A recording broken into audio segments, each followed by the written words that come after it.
gauche prend encore une fois les Français pour des imbéciles. Qui êtes-vous pour traiter une autre parlementaire de menteuse? En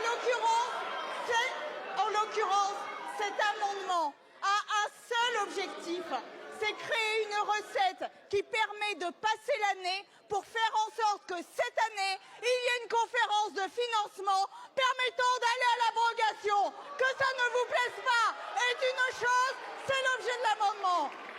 Toutes les paroles politiques vont dans ce sens, c'est grave, on a un déficit, c'est grave, la c'est dette, grave ou c'est etc. pas grave, Mais non, ça n'est pas aussi grave que ce que le débat politique veut faire entendre. Je rappelle que dans la mesure où nous sommes dans une situation extrêmement critique sur le climat, mais vraiment extrêmement critique, nous devrions augmenter nos dépenses publiques. Point de PIB pour le climat par an, en plus. C'est 60 milliards, ouais, c'est 60 milliards. Moi qui fais une mission sur la santé mentale et sur les urgences psychiatriques. Donc quand Emmanuel Macron veut revenir coûte que coûte, c'est son discours, sous les 3% de déficit public, en 2027, il a tort?